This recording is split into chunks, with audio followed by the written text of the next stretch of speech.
नमस्कार दोस्तों, आपका स्वागत है। ब्रूस ग्रेसन नाम के एक अमेरिका के डॉक्टर है। उनको हम थेरेपिस्ट तो नहीं कह सकते, लेकिन एनडीई पर नियर डेथ एक्सपीरियंस में उन्होंने बहुत ज़्यादा उन्होंने रिसर्च करने की कोशिश करी है अलग अलग अमेरिका में अलग अलग जगह पे जाके, और बहुत सारा उन्होंने रिसर्च किया। तो उस पर उन्होंने एक किताब लिखी थी। उस किताब से आज हम ये केस देखेंगे।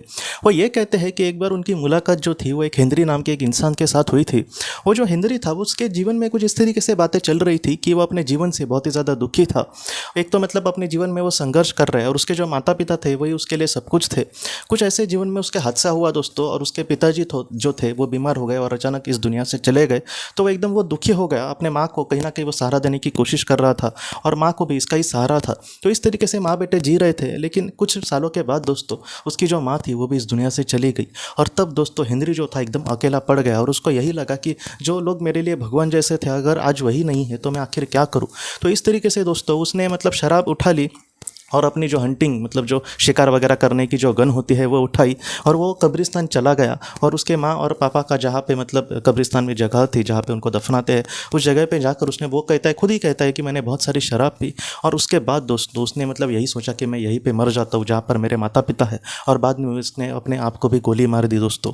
लेकिन दोस्तों गोली जो थी उसके एक शरीर के ऐसे हिस्से में लगी थी कि जहाँ पर कहीं ना कहीं वो बच गया था। लेकिन दोस्तों जब उसने अपने आप को गोली मारी उस समय का वो इस तरीके से बात कहता है।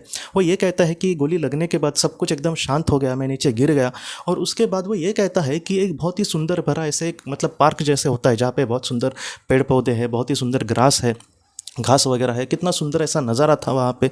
ऐसे नज़ारे में मैंने अपने माता पिता को देखा और वो वहीं पे पहले खड़े थे और मैं वहाँ पे चल के आ रहा हूँ। और जो दोनों का फेस था, वो दोनों का जो चेहरा था बहुत ही सुंदर और बहुत ही एकदम खुशनुमा, जैसे कोई एक इंसान हमेशा दुख में हम उसको देखते हैं, लेकिन एक जगह पे हम गए और वो एकदम अच्छा दिख रहा है, अच्छे उसने कपड़े पहने हैं और एकदम खुश नज़र आ रहा है। तो वैसे उसको बहुत ही अच्छा लग रहा था अपने माता पिता को देख कर। और वो उसको लग रहा था कि अच्छा हुआ मैं इस दुनिया से चला गया, मैं अभी माता पिता के पास भाग के जाऊँगा। लेकिन दोस्तों जब वो माता पिता के पास गया था तब उसके जो पिताजी थे उसका उस पर ध्यान नहीं था, इस तरीके से उसने कहा। उसके माँ ने उसको कहीं ना कहीं पहले देखा और बाद में उसने अपने हस्बैंड को, अपने पति को कुछ इस तरीके से कहा कि ये देखो हेनरी ने क्या किया है। और उसके बाद दोनों जो थे दोस्तों, दोनों की नज़र उस पर गई थी और उसके बाद दोस्तों वो दोनों उसको एक अलग नज़र से देख रहे थे। वो ये नहीं कहता कि वो मुझे दुख या फिर गुस्से से देख रहे थे, लेकिन उनके मन में कुछ इस तरीके से भाव थे। उनके मन के भाव भी उसको पता चल रहे कि कहीं ना कहीं उनको ये लग रहा था कि ये तुम्हें नहीं करना चाहिए था, इस तरीके से तुम्हें यहाँ पर आने की ज़रूरत नहीं है।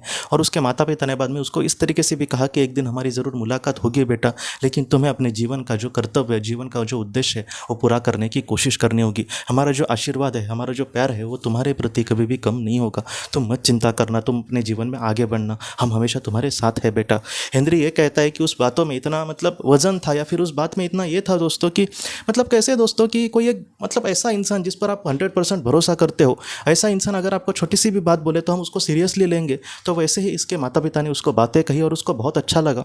वो ये कहता है कि मैंने उनकी बात मानी कि हाँ मैं अपने जीवन उद्देश्य को पूरा करूँगा। उसके बाद उन्होंने उसको बहुत ज़्यादा आशीर्वाद दिए दोस्तों, और उसके बाद वो फिर से अपने जीवन में लौट आया। और वो ये कहता है कि ये बात उस दुनिया की हो गई, लेकिन इस दुनिया में वो ये कहता है कि मुझे गोली लगने के बाद जो कब्रिस्तान में एक इंसान काम करता था, उसको गन के आवाज़ आ गया उसको बंदूक का। वो भागते भागते इसको देखा और बाद में उसने इमरजेंसी में एम्बुलेंस को फ़ोन किया था और बाद में इसको उठाकर कहीं ना कहीं अस्पताल लेकर गए दोस्तों, और बाद में वो बच गया। लेकिन उसके खोपड़ी का कुछ हिस्सा जो था दोस्तों उसको वो वैसा ही बाद में अच्छा उस तरीके से उस पर सर्जरी हुई और बाद में वो किसी तरीके से अलग थोड़ा सा अजीब दिखता था, ऐसे इस तरीके से डॉक्टर ने कहा है बातें। लेकिन फिर भी वो दोस्तों वो बहुत ही अपने जीवन में खुश था और आज कहीं ना कहीं अपने जीवन में वो आगे बढ़ रहा है, क्योंकि उसको पता है कि मेरे माता पिता जो है वो हमेशा मेरे साथ है। और बाद में हेनरी ने यह भी कहा है कि मैंने उसके बाद शराब को छोड़ दिया और आज मैं जितना हो सके आध्यात्मिक जो विचार है वो देने की कोशिश करता हूँ। आज जितना हो सके मैं मुझे अपने जीवन में क्या मिला ये नहीं सोचता, जितना हो सके मैं दुनिया को क्या दे सकता हूँ इसके बारे में जितना हो सके मैं सोच रहा हूँ। तो इस तरीके से हेनरी की ये कहानी है। ये सबसे बड़ी सीख हमें यही देखती है कि अगर हमने किसी अपने को खोया है और अगर हम आज ये सोच रहे हैं कि मैं खुद की जान लेता हूँ और उसको जाके मिलूंगा, तो ऐसे नहीं होगा। हो सकता है कि हम एक पायरी एक कहीं ना कहीं स्टेप नीचे भी आए, जिससे क्या होगा कि वो हमसे दूर चले जाएंगे।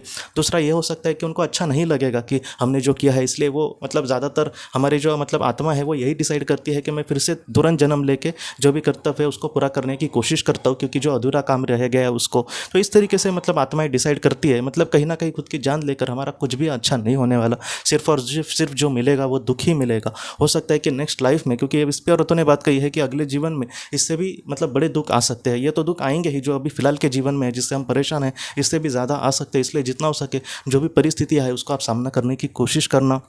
हमेशा ही वो परिस्थितियाँ वैसी नहीं रहने वाली।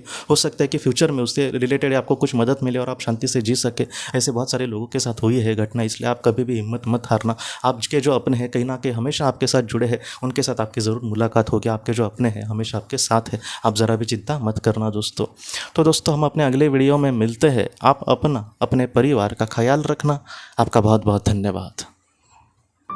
अगर आपको आपके किसी अपने के लिए ऑटोमेटिक राइटिंग करवानी है या फिर खुद से सीखनी है, इसके साथ साथ अगर आपको पास्ट लाइफ रिग्रेशन करना है या फिर आपको अपना आकाशिक रिकॉर्ड भी करवाना हो, तो फिर आप इस नंबर पर व्हाट्सएप मैसेज कर सकते हैं। हम आपको किसी एक अच्छे थेरेपिस्ट के बारे में ज़रूर जानकारी देंगे। आपका बहुत बहुत धन्यवाद।